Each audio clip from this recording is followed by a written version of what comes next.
এমনি সারাদিন ঠিকঠাকই থাকি, হঠাৎ হঠাৎ এমন একটা প্রবলেম হচ্ছে যার জন্য মানসিকতাটা খারাপ হয়ে যাচ্ছে। তো আজকে সকালে ডাক্তারকে ফোন করেছিলাম। আমার ডাক্তার আমার প্রবলেমগুলো এত সুন্দর করে গাইড করছে, কিন্তু গাইড করতে করতে মাঝে মাঝে একটু এদিক ওদিক হয়ে যাচ্ছে। তা ওনার ওষুধের থেকে না ওনার কথাতেই আমার মনটা পুরো জন্মানো। আমার মনটা বেশ মাঝে মাঝেই আপসেট হয়ে যায়, কিন্তু এখন বেশ মনটা ফুরফুরে রাখছি জোর করে।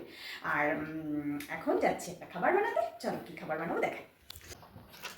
রান্নাঘরে এসে এখানে পাস্তা সেদ্ধ বসিয়ে দিয়েছি। এবার এই সবজিগুলো কাটবো, কিন্তু ওই অতক্ষণ ধরে বটিতে কুচুর কুচুর করে কেটে স্পন্ডাইলাইসিস বাড়াবো না, তাই চপারে এইভাবে করে দিয়ে দিচ্ছি। এখানে ফুলকপি ভাপ দিয়ে কেটে রেখেছি, কিন্তু এখন এই সবজিগুলোকে এইভাবে নিলাম, এখন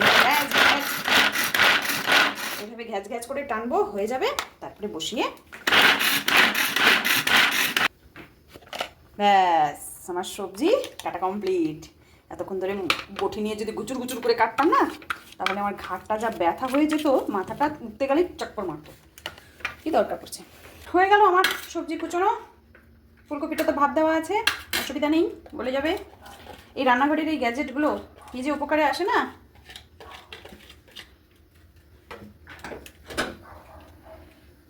এই কড়াইটা কিন্তু কালির কড়াই না, ননস্টিকের কড়াই ছিল। প্রথমে 650 টাকা নিয়েছিল, বলেছিল যে গা ঘষে যে লাইলনের কি বলে লাইলনের খোসাগুলো, ওটা দিয়ে ঘষতে।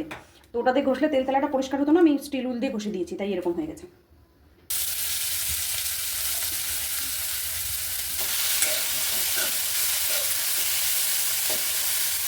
জাস্ট একটা লঙ্কাকে এইভাবে কুচি কুচি করে দিয়ে দিচ্ছি। এতে গোলমরিচের গুঁড়ো দিলে ভীষণই ভালো হতো, কিন্তু গোলমরিচের গুঁড়োগুলো গলায় থেকে কাশি উঠে যেত, তাই লঙ্কাই দিয়ে দিলাম। আমার পাস্তা হয়ে গেল, নামানোর আগে দিয়ে দিচ্ছি সস। হয়ে গেল সন্ধ্যের টিফিনে গরম গরম পাস্তা।